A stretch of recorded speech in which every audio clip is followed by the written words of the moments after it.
प्यारे बच्चों, नमा संस्कृताय करियर जंक्शन के यूट्यूब चैनल पर आपका स्वागत है।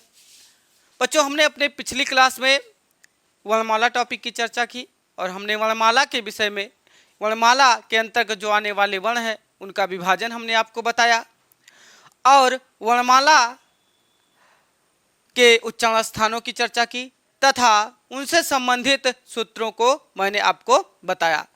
दोस्तों, आज हम शुरुआत करेंगे एक धमाकेदार टॉपिक की जो परीक्षा की दृष्टि से काफ़ी इम्पोर्टेंट है और वो जो हमारा टॉपिक है वो है प्रयत्न।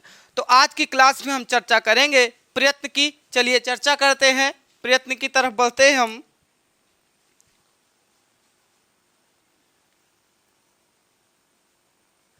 बच्चों, देखा जाए तो प्रयत्न का मतलब प्रयास होता है। प्रयत्न का मतलब प्रयास होता है। अब अगर इसकी परिभाषा देखी जाए, तो हम कह सकते हैं कि वर्णों के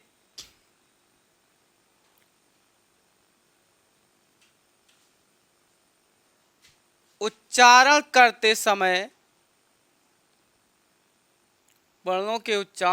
समय लगने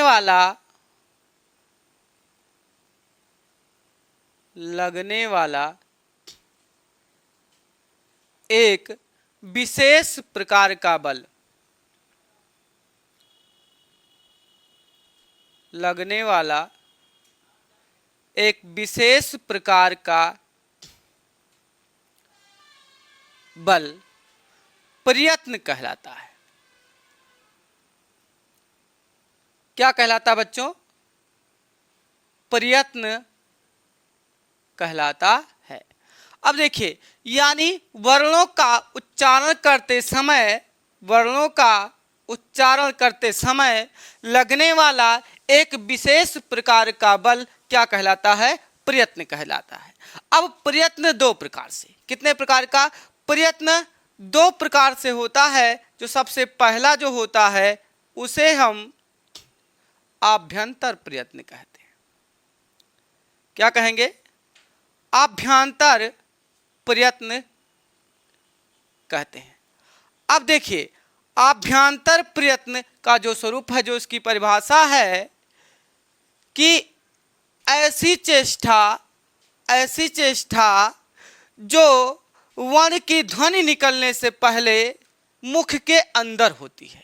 हम कह सकते हैं कि जो वर्णों का उच्चारण करते समय ऐसी चेष्टा जो वर्ण की ध्वनि निकलने से पहले मुख के अंदर होती है, उसे हम क्या कहते हैं? आभ्यंतर प्रयत्न कहते हैं। क्या कहते हैं? आभ्यंतर। हम कह सकते हैं, परिभाषा अगर आप नोट करना चाहते हैं तो हम आपको नोट करवा देते हैं, लिख लीजिएगा। यानी ऐसी चेष्टा जो वर्ण की ध्वनि निकलने से पहले, ऐसी चेष्टा जो वर्ण की ध्वनि निकलने से पहले मुख के आंतरिक भाग से होती है, उसे हम क्या कहेंगे? आभ्यंतर प्रयत्न कहेंगे। क्या कहेंगे?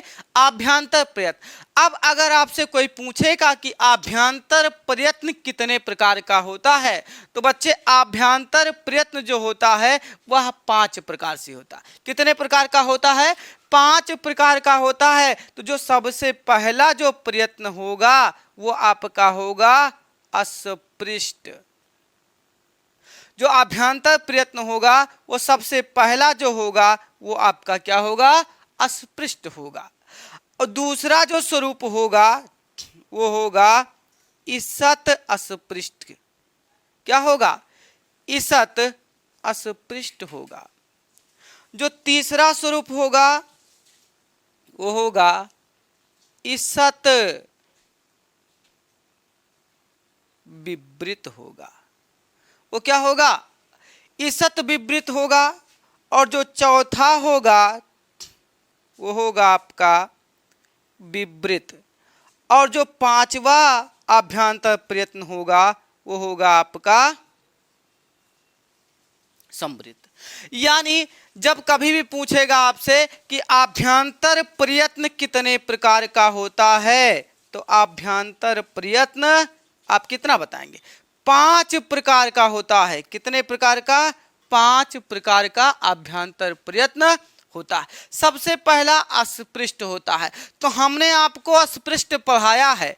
अस्पृष्ट का मतलब होता है स्पर्श करना। अस्पृष्ट का मतलब होता है स्पर्श।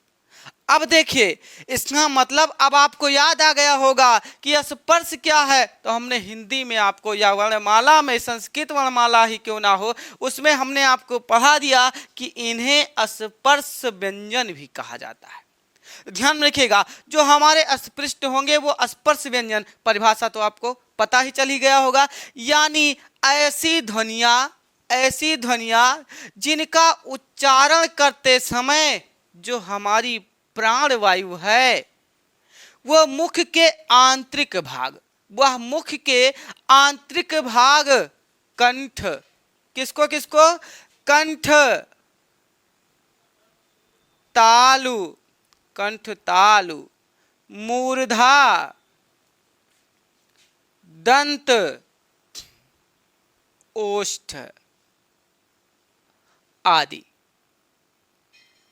परिभाषा हम कह सकते हैं कि ऐसी ध्वनियाँ जिनका उच्चारण करते समय जो प्राणवायु है वह मुख के क्या आंतरिक भाग कंठ, ताल, मूर्धा, दंत, ओष्ठ आदि उच्चारण स्थानों को स्पर्श करती है, तो उसे हम क्या कहते हैं? अस्पृष्ट आभ्यंतर प्रयत्न कहते हैं। क्या कहते हैं?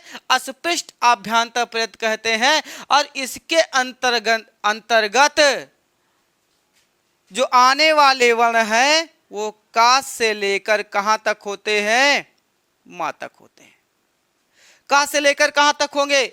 मां तक होंगे। यानी कभी भी आपसे पूछ ले अगर कोई कि आप बताइएगा अस्पृष्ट जो प्रयत्न होते हैं उनकी संख्या कितनी होती है, तो का से लेकर मां तक हमने आपको बताया है संख्या कितनी हो जाएगी? 25 हो जाएगी।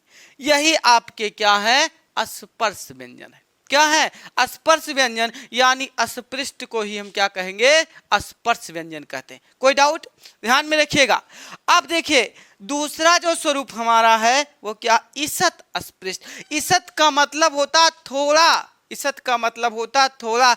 यानी ऐसी ध्वनियाँ जिनका उच्चारण करते समय जो हमारी प्राणवायु होती है वह मुख के आंतरिक भाग को थोड़ा स्पर्श करती है। क्या? थोड़ा स्पर्श करती है। तो ऐसी ध्वनियों को हम क्या? ईसत अस्पृष्ट प्रयत्न के अंतर्गत रखते हैं।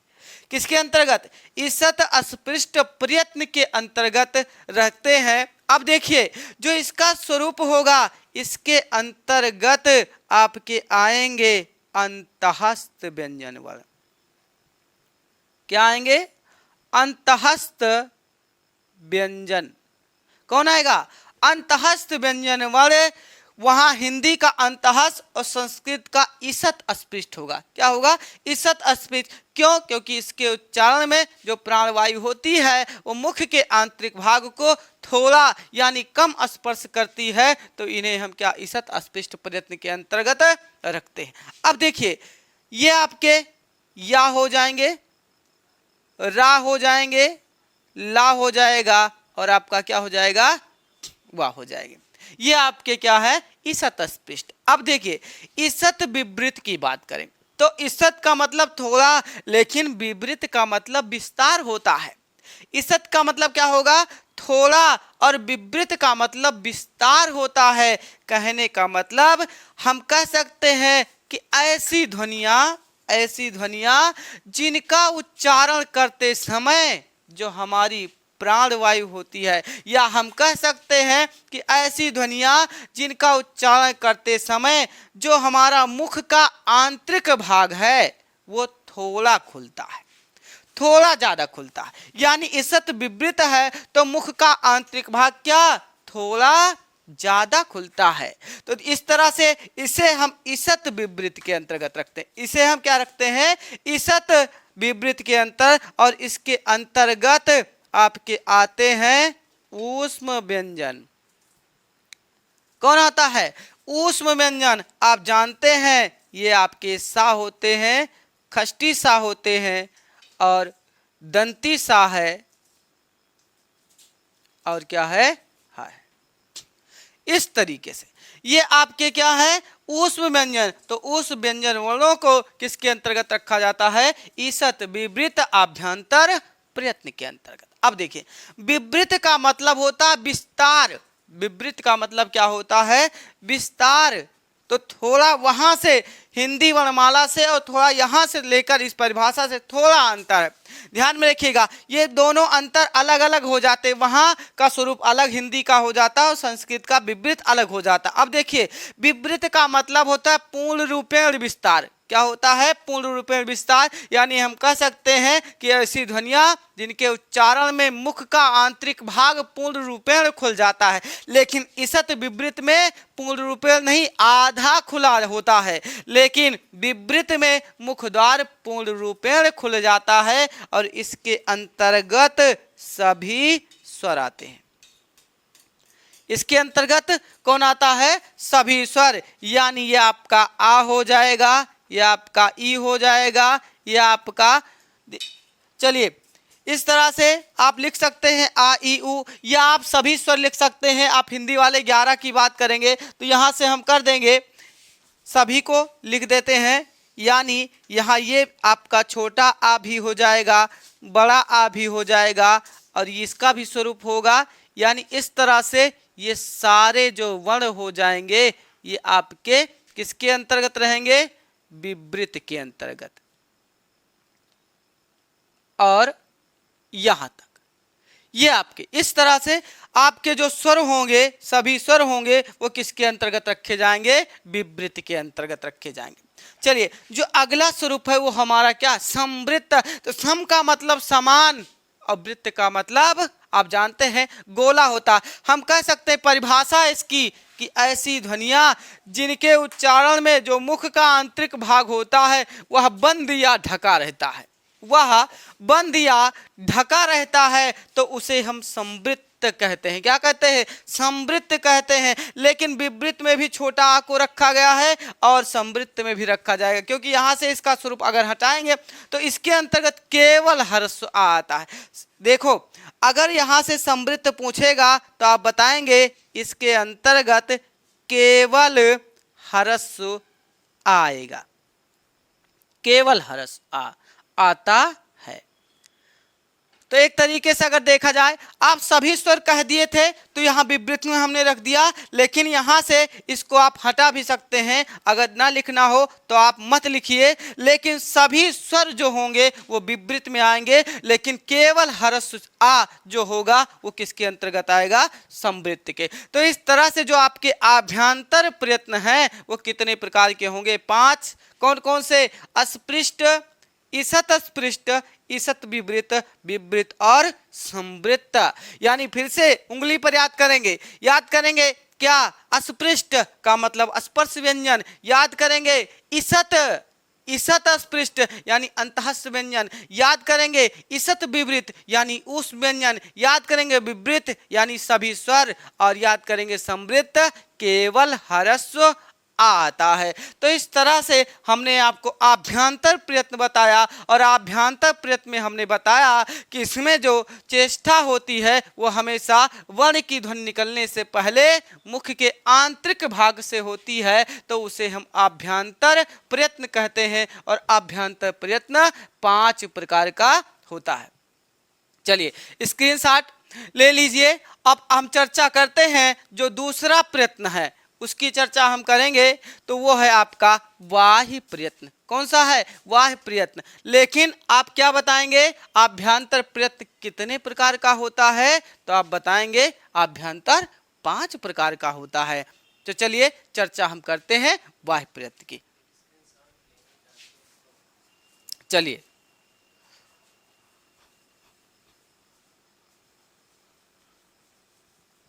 चलिए अगला स्वरूप होगा हमारा बाह्य प्रयत्न का। बाह्य प्रयत्न की अगर संख्या पूछता है तो आपको बताना है कि बाह्य प्रयत्न की संख्या 11 होती है। थोड़ा आप सीरियस होकर इस टॉपिक को पढ़िएगा, क्योंकि एग्जाम में टेट, सी टेट और सुपर टेट के लिए बहुत ही महत्वपूर्ण है ये। तो चलिए हम अगला चर्चा करते हैं बाह्य प्रयत्न की। बाह्य प्रयत्न जैसा कि नाम से ही स्पष्ट है, बाह्य। बाह्य का मतलब क्या है? बाहर। बाह्य का मतलब क्या है? बाहर। और प्रयत्न का मतलब बल। तो जब बल बाहर की तरफ लग जाए तो वो क्या है? बाह्य प्रयत्न है। तो हम कह सकते हैं, हम परिभाषा बता सकते हैं कि ऐसी ध्वनियां जिनके उच्चारण में या जिनका उच्चारण करते समय जो हमारी प्राणवायु है वो बाहर की तरफ बल लगाती है। कहाँ लगाती है? बाहर की तरफ बल लगाती है। तो उस प्रयत्न को हम क्या कहेंगे? बाह्य प्रयत्न। क्या कहेंगे? बाह्य प्रयत्न। तो हम चलिए लिख देते हैं थोड़ा। बाह्य प्रयत्न की परिभाषा लिख सकते हैं कि वर्णों का उच्चारण करते समय, वर्णों का उच्चारण करते समय बाहर की तरफ लगने वाला, बाहर की तरफ लगने वाला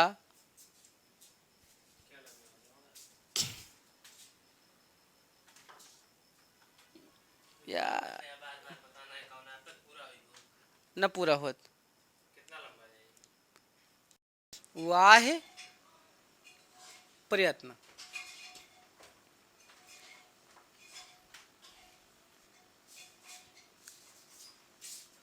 बच्चों जो बाह्य प्रयत्न होता है इसे हम कह सकते हैं कि ऐसी ध्वनियां जिनका उच्चारण करते समय प्राणवायु को बाहर की तरफ बल लगाना पड़े, तो ऐसे प्रयत्न को हम क्या कहते हैं? बाह्य प्रयत्न कहते हैं। चलिए परिभाषा नोट करा देते हैं। ऐसी ध्वनियां या ऐसी ध्वनि जिसके उच्चारण में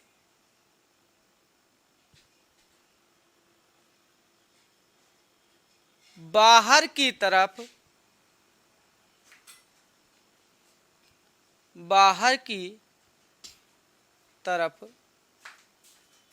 लगने वाला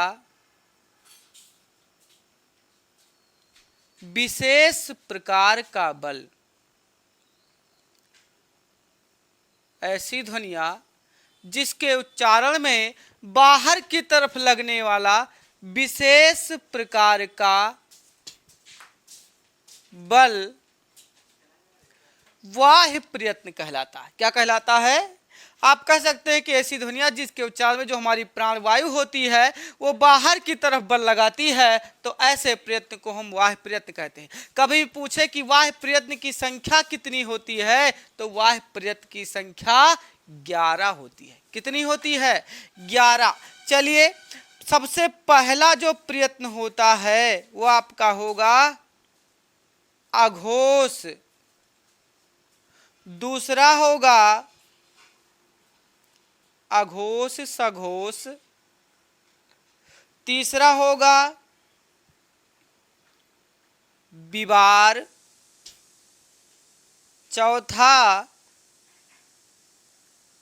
संवार, और पांचवा होगा श्वास, और छठा होगा आपका नाद। देखिए सबसे पहला अघोष, उंगली पे याद करेंगे, अघोष, सघोष, ठीक, क्या, विवार, संवार, श्वास, नाद। अब देखिए 6 हमने यहाँ याद कर लिया। अब इसका अगला स्वरूप होगा जो सातवां होगा, उसे हम कह सकते हैं अल्प प्राण, अल्प प्राण। आठवां होगा महाप्राण, नौवां होगा उदात्त, और 10वां जो होगा वो आपका होगा अनुदात्त, और जो 11वां स्वरूप होगा वो होगा आपका स्वरित्र होगा। क्या होगा? स्वरित्र। यानी जब भी आपसे पूछे कि वाह्य प्रयत्न कितने होते हैं, तो वाह्य प्रयत्न की संख्या बच्चों कितनी होती है? 11 होती है। अघोष, सघोष, ऐसे याद करेंगे उंगली पे, अघोष, सघोष, फिर क्या, संवार, विवार, श्वास, नाद, अल्पप्राण, महाप्राण, उदात्त, अनुदात्त और स्वरित्र। यानी कितने प्रकार के हो गए वाह्य प्रयत्न? कितने हो गए? यानी ये आपके 11। अब बात आती है कि इनको हम परिभाषित कैसे करें, इनको हम जाने कैसे? तो देखिएगा सबसे आसान तरीका है इनको जानने का और इनको पहचानने का। सबसे पहले आप ये सीरियल क्रम न तोड़िए, याद ऐसे रखिए जैसे हमने आपको बताया है, ऐसे याद कर लीजिए, अघोष, सघोष, विवार, संवार, श्वास, नाद, अल्पप्राण, महाप्राण, ये सीरियल होना चाहिए। अब देखिए हमने कितना लिखा है, हमने 6 को यहाँ लिख दिया और 5 को यहाँ। इसका भी एक कारण है, ये याद कराने का आपको तरीका है। अब देखिएगा, यानी पहले से उठा लीजिए और बीच में एक छोड़ करके आप एक छोड़ करके एक जोड़ा यानी समूह बना लीजिए।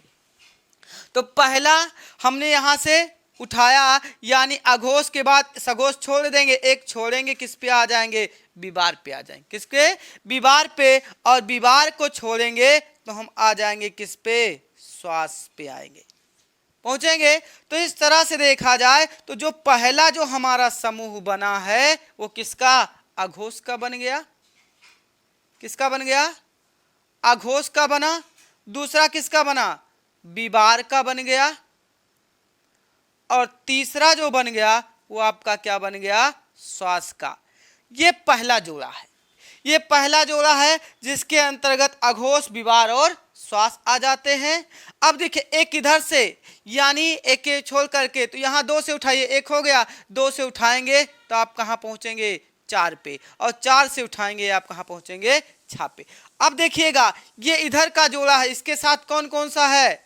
यानी इसके साथ आपका आ गया सघोष, और इसके साथ आपका क्या आया? सघोष के बाद संवार आया। इधर से देखेंगे, सघोष के बाद संवार आया, और संवार के बाद ये आपका क्या आया? नाद आया।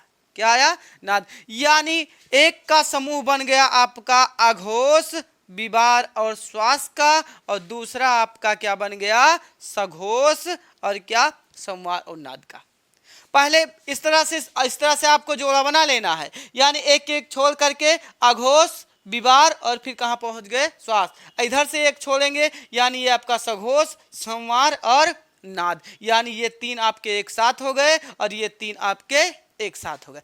अब देखिए, अब आपको जो याद करने का जो तरीका है, याद करने का एक ट्रिक है, आपको ध्यान में रखिएगा। हमको सबकी परिभाषा रटने का कोई मतलब नहीं, कोई मतलब नहीं। परिभाषा मैं आपको बता दूंगा, लेकिन रटने का कोई मतलब नहीं है। बस आप जानिए कि कौन से सघोष होते हैं वाले, कौन से संवार होते हैं और कौन से नाद होते हैं, और कौन से यहाँ अघोष, कौन से विवार और कौन से श्वास। तो सबसे आसान तरीका, सबसे आसान तरीका, भाई कितने लोग हैं यहाँ? 3 लोग हैं। ये बताइए आप किसी से परिचित हैं कि नहीं? ईमानदारी से बताइएगा, यानी आप किसी से परिचित हैं कि नहीं है? परिचित हैं। मैंने आपको परिचय कराया है, हिंदी वर्णमाला में हमने आपको इन तीनों में से एक का परिचय कराया है। किसका कराया है? अघोष का परिचय हमने आपको कराया है। और इन तीनों में से किसका परिचय कराया है? सघोष का। किसका परिचय कराया? सघोष का। यानी अगर हम तीन मित्र एक साथ कहीं जाते हैं तो किसी एक को पहचानने वाला अगर कोई मिल जाता है तो बाकी जो दो बचते हैं उनका परिचय हम खुद करा देते हैं। यानी अब देखिए, यानी अगर अघोष का परिचय पता चल रहा है तो अघोष विवार का परिचय करा देगा, और विवार जो होगा या अघोष जो होगा वो श्वास का परिचय करा देगा। यहाँ सघोष संवार का भी परिचय कराएगा और यहाँ सघोष नाद का भी परिचय कराएगा। कराएगा कि नहीं कराएगा? तो चलिए अब देखते हैं, तो पहचान देख लेते। अघोष और क्या? सघोष। हमने आपको पढ़ाया है अघोष। घोष का मतलब होता है कंपन। क्या होता है? घोष का मतलब कंपन होता है और अघोष का मतलब कंपन। अघोष का मतलब क्या? कंपन नहीं। अब देख, आ का मतलब नहीं और घोष का मतलब कंपन। यानी क्या है? ऐसी ध्वनियां जिनके उच्चारण में स्वर तंत्रियों में कंपन नहीं होता, उन्हें हम क्या कहते हैं? अघोष। सेम कंडीशन वही है, जो अघोष होते हैं वही विवार होते हैं और जो विवार होते हैं वही श्वास होते हैं। यानी अघोष और विवार और श्वास ये तीनों क्या हैं?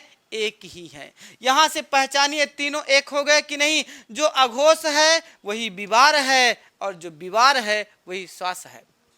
सघोष की बात करें तो सघोष की बात करें, घोष का मतलब कंपन और सा का मतलब साथ में। यानी ऐसी ध्वनियां जिनका उच्चारण किया जाए या जिनके उच्चारण में क्या? स्वर तंत्रियों में कंपन हो। सघोष का मतलब यही तो हमने बताया है कि कंपन होता है सघोष में, तो ऐसी ध्वनियों को क्या कहते हैं? सघोष ध्वनियां कहते हैं। और सघोष जो होता है वही संवार होता है और जो संवार होता है वही आपका नाद होता है। क्या होता है? नाद। तो चलिए देखते हैं कि कौन कौन से वर्ण आएंगे इनके अंतर्गत। तो चलिए सबसे पहला जो स्वरूप होगा, जो सबसे पहला स्वरूप है,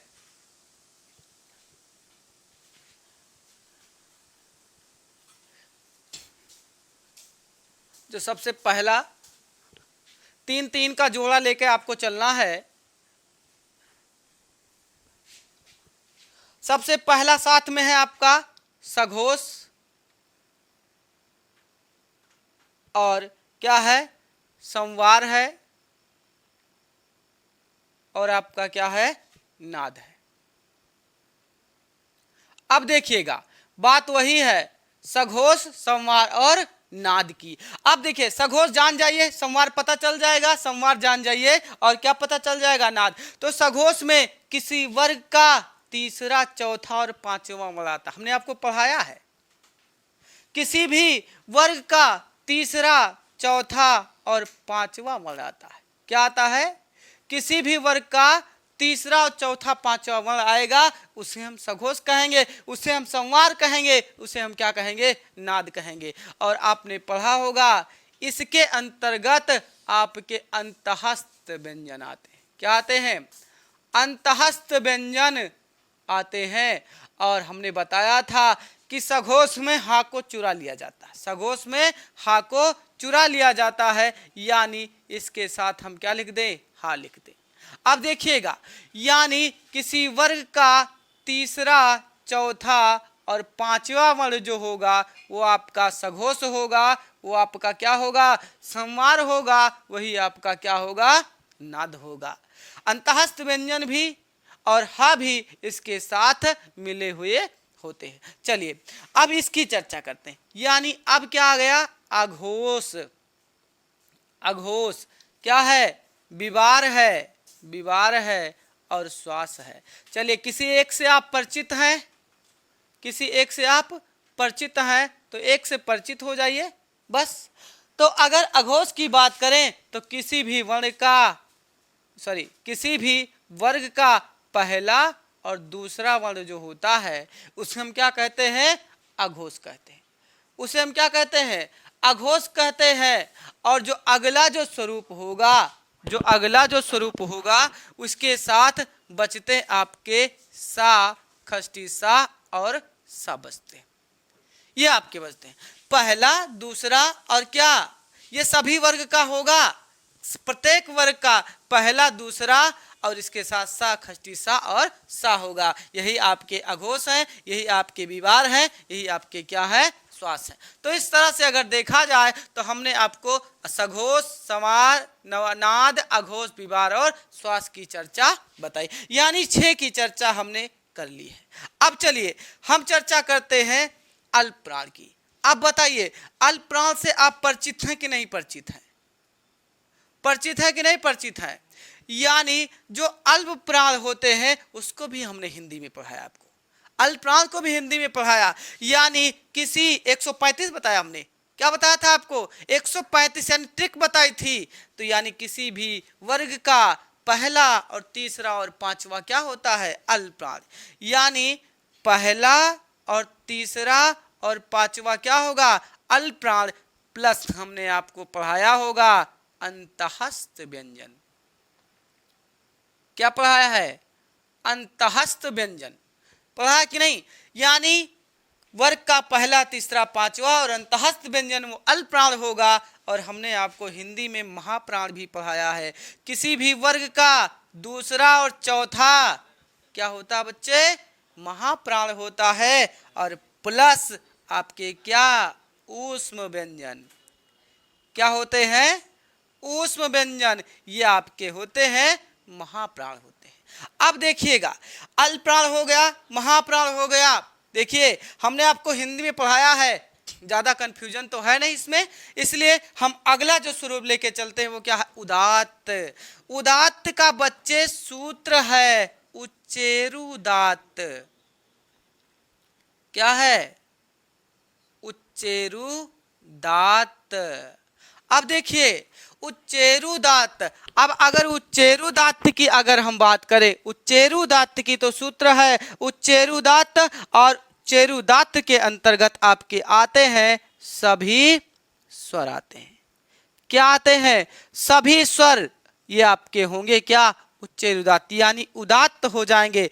अब देखिए जब अनुदात्त की बात करेगा, अनुदात्त की, तो इसका भी सूत्र है क्या, निच्चेरुदात्त। क्या होगा? निच्चेरुदात्त।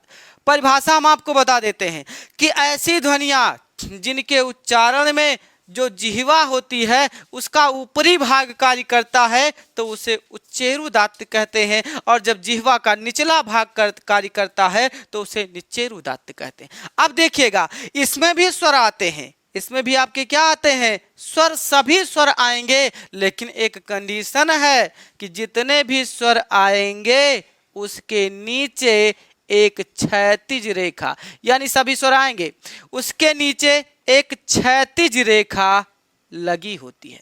क्या लगी होती है? क्षैतिज रेखा लगी होती है। तो ऐसे वर्णों को या ऐसी ध्वनियों को अनुदात्त यानी निच्चेरुदात्त कहते हैं। अब देखिएगा कैसे, कुछ लोग पूछते हैं कि कैसे नीचे क्षैतिज रेखा खींची है, तो ध्यान में रखिएगा एक कहावत है, नारद जी बोलते थे और गणेश जी सुनते थे। नारद जी जब बोले और गणेश जी जब सुने तो बीच बीच में क्या, नारद जी रुक जाया करते थे।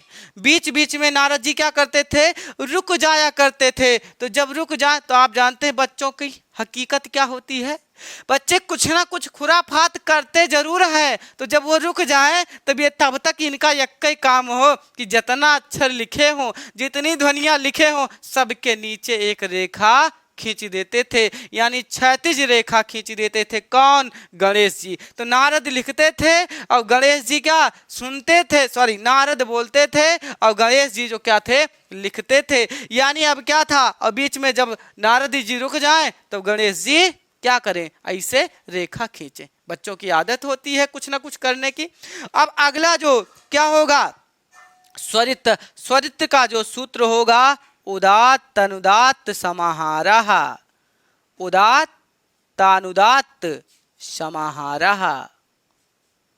देखिएगा यानी अब अगर बात करें तो जो स्वरित्र होता है इसमें उदात्त और अनुदात्त दोनों का समाहार होता है, इसलिए इसे हम क्या कहते हैं, स्वरित्र, उदात्त, अनुदात्त, समाहार। अब देखिएगा इसके अंतर्गत भी सभी स्वर आते हैं, लेकिन अब देखिए इसके अंतर्गत भी आपके सभी स्वर ही आएंगे, लेकिन इसकी जो कंडीशन होगी वो अनुदात्त से थोड़ा हटके होगी, यानी सभी स्वर आएंगे, छोटा आ आएगा, बड़ा आ भी, ये भी स्वरूप आएंगे इस तरह से। लेकिन एक कंडीशन है, इसके ऊपर एक ऊर्ध्वाधर रेखा खींची जाती है। क्या होती है? एक ऊर्ध्वाधर रेखा खींची जाती है। अब पूछो क्यों खींची जाती है? क्यों खींची जाती है? लोग कहते हैं, देखिएगा लोग कहते हैं क्या है कि जब नारद जी बोले अब गणेश जी लिखें, लेकिन बीच बीच में जब नारद जी जम्हाई लेने लगे, जम्हाई लेने और मुंह खोले जैसे खूब बड़ा सा जम्हाई ले, तो गणेश जी को कुछ समझ में ना आए कि हम करें तो क्या करें। तब वो क्या करते थे, वह ऐसे इसके ऊपर क्या, ऊपर यानी ऊर्ध्वाधर रेखा खींच देते थे।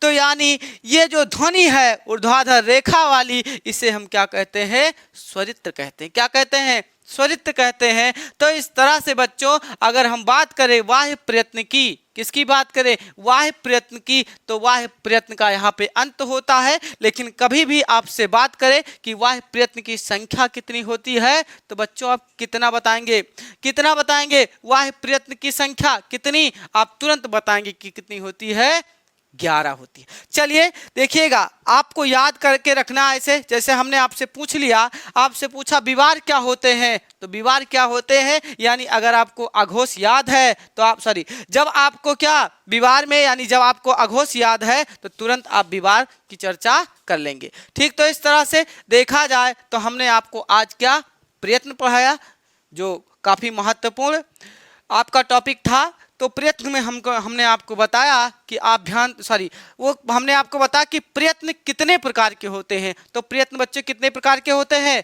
कितने प्रकार के? 2 प्रकार के प्रयत्न। कौन कौन से? अभ्यंतर और बाह्य। अभ्यंतर प्रयत्न कितने प्रकार का? अभ्यंतर प्रयत्न कितने प्रकार का? 5 प्रकार का अभ्यंतर प्रयत्न होता है। और जो बाह्य प्रयत्न होगा वो कितने प्रकार का होगा? बाह्य प्रयत्न 11 प्रकार का होगा। आप लोग अच्छे से इस टॉपिक का अध्ययन करिएगा। देखिए, और अगर आप अपना सुझाव हमको देते हैं, अगर आप हमको और सुझाव देते हैं, तो देखिएगा धीरे धीरे जो आने वाला समय है वो हम लोगों के लिए और अच्छा होने वाला है। बस आप करियर जंक्शन के साथ जुड़े रहिए और हम लोगों का पूर्ण रूप में सहयोग करिए, और हम लोगों से जितना भी हो सकेगा, जितने अच्छे तरीके से हम आप लोगों को जो सब्जेक्ट हैं, जैसे हम आपका ज्योग्राफी भी चल रहा होगा, रीजनिंग भी चल रहा होगा, ठीक, इंग्लिश भी चल रहा होगा, आप सभी सब्जेक्ट का, सभी विषयों का गहन अध्ययन करिए, और जो आपके सुझाव हो वो कमेंट बॉक्स में बताते रहिए। आपका पूर्ण सहयोग रहेगा तो हम लोग और अच्छे से अच्छा एक दिन कुछ नया करके दिखाएंगे और करियर जंक्शन को और आगे तक ले जाएंगे। तो चलिए, आपका सहयोग बना रहे। ठीक, तब आज की क्लास के लिए आपका इतना ही, और अगली क्लास में फिर मिलते हैं एक नए टॉपिक के साथ, एक नई ऊर्जा के साथ। तब तक के लिए धन्यवाद।